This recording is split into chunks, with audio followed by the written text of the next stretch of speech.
Hello दोस्तों, नमस्कार। आज 12 अक्टूबर 2025 को एक बार फिर आपके सामने हूँ मैं, प्रोफेसर नृपेंद्र नारायण सिंह। और आज हम बातें करने जा रहे हैं महान ग्रीक नाटककार सोफोक्लिस के बारे में। सोफोक्लिस जो ईसा मसीह से लगभग 450 साल 500 साल पहले का थे। वो 496 बीसी में उसका जन्म हुआ था और वो 90 साल तक जिंदा रहा। उस ज़माने में जब मेडिकल साइंस इतना बैकवर्ड था। हालांकि ग्रीक लोगों ने ही एलोपैथी को जन्म दिया,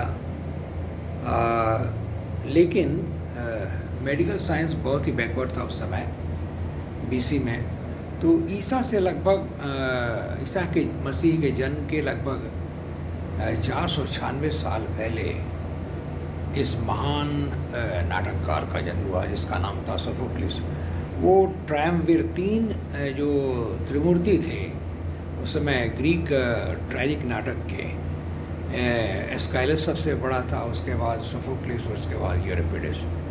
तो एस्काइलस लगभग ग्रीक जो गॉड्स थे, जो 12 गॉड्स थे, जियोस, डियोनिसस वगैरह, हर्मेस, कौन से, तो 12 जो ग्रीक देवता थे, वो तो ग्रीक माइथोलॉजी के बारे में एस्काइलस ज़्यादा लिखा करता था। लेकिन सोफोक्लिस ने मानव को चुना अपने नाटक के विषय वस्तु के बारे में। और हालांकि उसके नायक का जो सोशल जो ओहदा बहुत ऊंचा होता था, फिर भी वो उसने ग्रीक गॉड्स को अपना थीम नहीं बनाया।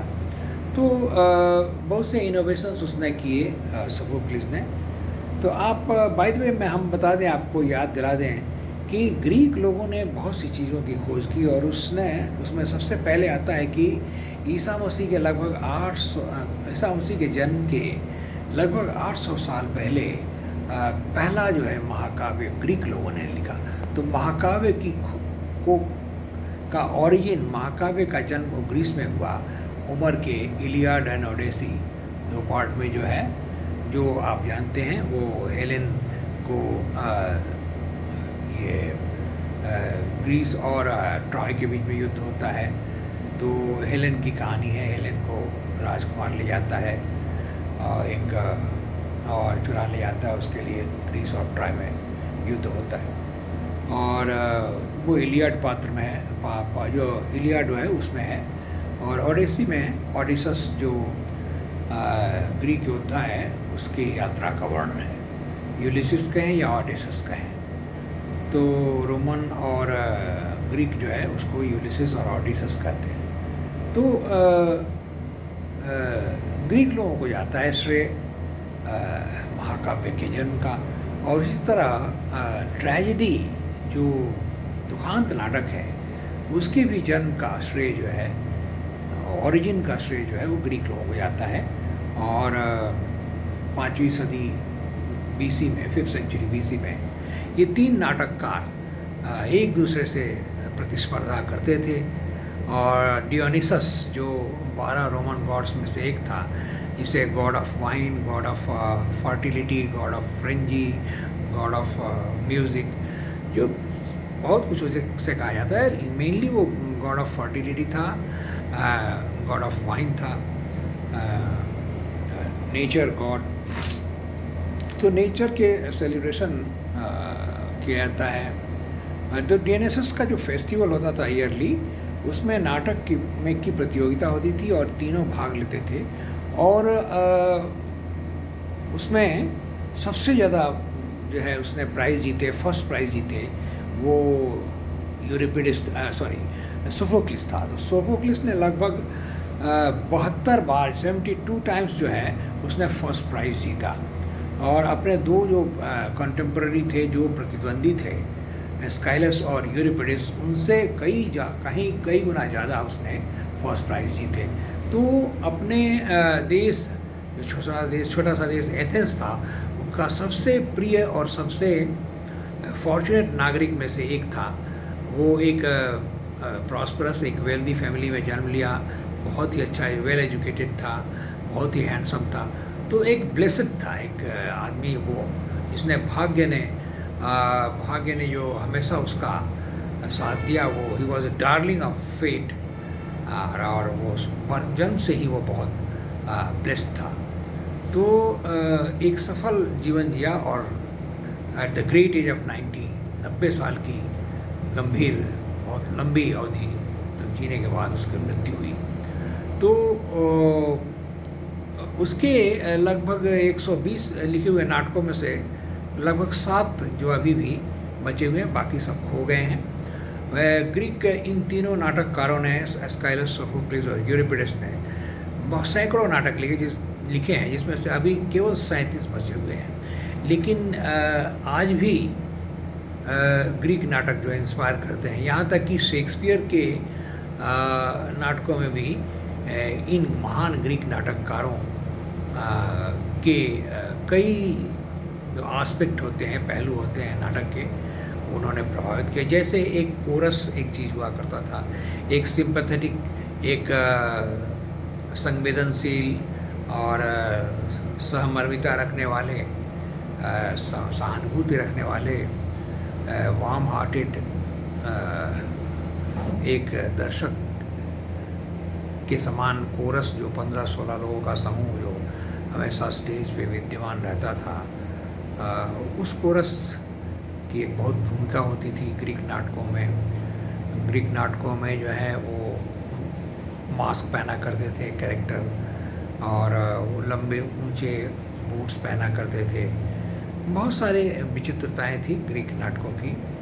पहले पात्र बहुत कम हुआ करते थे, धीरे धीरे पात्रों की संख्या बढ़ाई गई कैरेक्टर्स की।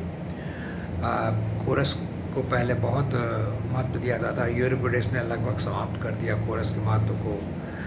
यूनिटी ऑफ टाइम, प्लेस और एन एक्शन हुआ करता था ग्रीक नाटकों में, जैसे कि वो 24 घंटा या 48 घंटा की बातों, घटनाओं का ही वर्णन करते थे। उनका मानना था कि यूनिटी ऑफ टाइम होना चाहिए, यानी 1 या 2 दिन की घटना का वर्णन होना चाहिए। बाद में इन सब बंधनों से नाटक को मुक्त किया, कई नाटककारों ने, शेक्सपियर ने मुक्त किया। तो यूनिटी ऑफ टाइम जो है तो 1 या 2 दिन की घटनाएं जो उन्हीं का वर्णन होता था, और एक ही सिटी, एक ही प्लेस में जो घटनाएं घटित होती थी। तो यूनिटी ऑफ प्लेस हुआ करता था, unity of time, unity of place, unity of action, यानी कि ट्रेजेडी और कॉमेडी मिक्स नहीं होना चाहिए, जिससे क्या होता है कि कैथारसिस हो सकता है, एक कैथारसिस होता है। यानी कि ग्रीक मानते थे कि दया और भय ये दोनों आदमी के मन और मस्तिष्क के लिए अच्छे नहीं हैं, तो इनको परगेसन, इनका सफाई करना बहुत ज़रूरी है। तो नाटक जो ट्रैजिक नाटक होते थे, उनमें पिटी और फियर क्रिएट किया जाता था। मेन कैरेक्टर को ऐसा, उसके जीवन को ऐसा दिखाया जाता था, ऐसी घटनाएं उनमें सजाई जाती थी जिससे कि दर्शक के मन में पिटी और फियर हो, और वो वहीं रोले, और उसके मन का मेन कैरेक्टर जो प्रोटैगनिस्ट होता था, उसके साथ खुद को आइडेंटिफाई करने से आदमी को दुख होता था। और तो पीटी होती थी कि भाई मेन कैरेक्टर जो होता था ग्रीक नाटकों में, ट्रेजिक नाटकों में, दुखांत नाटकों में, वो उसमें बहुत सारे गुण होते थे, लेकिन उसमें एक फेटल फ्लॉ होता था, हेमर्शिया जिसको कहते थे, और उस छोटे से फ्लॉ के चलते उसके सारे गुण पर वो, उसका दोष भारी पड़ जाता था, वो जीवन में बहुत दुख झेलता था। तो ये अफसोस होता था दर्शक के मन में कि इतने सारे गुणों के बावजूद भी वो जो है नायक जो है वो सफ़र करता है। तो पीटी होता था, तो पीटी होता था तो रोते भी थे दर्शक अंत में, और उनके मन से वो परगेसन या उसकी सफाई रहती थी। और फियर, भय कब क्रिएट होता कि आदमी सोचता था दर्शक की अगर मैं उसकी जगह होता तो कितने दुख की बात होती। मैं उसको फियर हो जाता था, यानी डर होता था कि हम बच गए, हम उस जगह पे नहीं थे, वरना कितना दुख झेलते।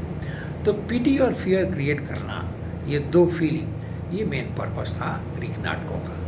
तो मित्रों, मैंने बताया ग्रीक नाटक के कुछ विशेष पहलुओं को। अब मैं सोफोक्लिस के इस नाटक के बारे में बात करता हूँ, जिसमें ईडिपस जो है एक थीबस देश का राजा है, लेकिन वो थीबस का नहीं है शुरू से ही, वो कोरिंथ नाम के एक देश से आया है थीबस में। तो ऐसा हुआ कि जिस समय नाटक खुलता है, पर्दा उठता है, उसमें पता चलता है कि थीबस में एक प्लेग फैला हुआ है, एक जिससे क्या होता है कि खेतों में फसल नष्ट हो गई है और औरतें बाँझ हो गई हैं। और ईडिपस जो है वो राजा है और उसकी रानी है जोकास्टा। तो जोकास्टा एक विधवा थी जिससे ईडिपस की शादी होती है। वो बहुत ही नाटकीय ढंग से ये शादी होती है। तो ईडिपस कहता है, अपने राज्य में मुनादी करता है कि भाई ये कैसे पता चले कि ये प्लेग किस तरह जो है ख़त्म होगा, किस तरह जो है ये अभिशाप ख़त्म होगा, ये अभिशाप क्यों पड़ा थीबस पर।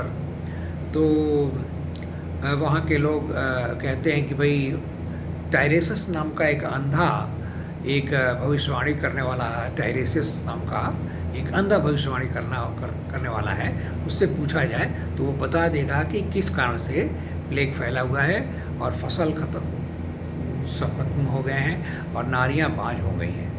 तो ये सब एक अभिशाप के चलते हो रहा है। तो इस अभिशाप को दूर करने के लिए कटिबद्ध है। ईडिपस बहुत ही जिद्दी है और वो पता लगाने की कोशिश करता है। टायरेसस को बुलाया जाता है, टायरेसस आता है और टायरेसस भविष्यवक्ता है और सर्वद्रष्टा है, सब कुछ जानता है। वो अंधा होते हुए भी वो मन की आंखों से सब कुछ देख सकता है। तो वो जानता है कि उस देश का जो राजा था, यानी जोकास्टा, जिससे जोकास्टा रानी है, उसका पति लेयस जो राजा था, उसको कुछ लोगों ने हत्या कर दी, ऐसी मान्यता है। मैंने राज्य में ये अफवाह फैल गई कि 5 डकैतों ने उसे मार दिया, उसकी हत्या कर दी, जब वो एक पिलग्रिमेज पे था, यानी तीर्थ यात्रा पे जब राजा गया था। तो उसके एक 3 रास्ते जहाँ मिलते हैं, ऐसी जगह में 5 डकैतों ने उसकी हत्या कर दी, ऐसी अफवाह फैली हुई थी। तो ये बात फैली हुई थी तो लोगों ने स्वीकार कर लिया था, लेकिन बात कुछ और थी। उसका हत्यारा जो है उस थीबस देश का कोई और था। तो खैर टायरेसस को मालूम है कि उस देश के राजा, थीबस देश के राजा लेयस की हत्या किसने की। तो ईडिपस पूछता है टायरेसस से कि अरे टायरेसस बताओ कि इस देश के राजा की हत्या किसने की, और तुम बता दोगे तो मैं उसको पनिश करूँगा। और टायरेसस बोलता है कि जब तक इस देश के राजा को कि हत्यारे को पकड़ नहीं लिया जाए, उसे मौत की सज़ा दी जाएगी, तो ये प्लेग ख़त्म हो जाएगा, ये अभिशाप ख़त्म हो जाएगा। तो ईडिपस कहता है कि तो बताओ उसका नाम, कौन हत्या किया है उसके देश के राजा की, यानी जो उसकी पत्नी, क्या जोकास्टा के पति को किसने हत्या की।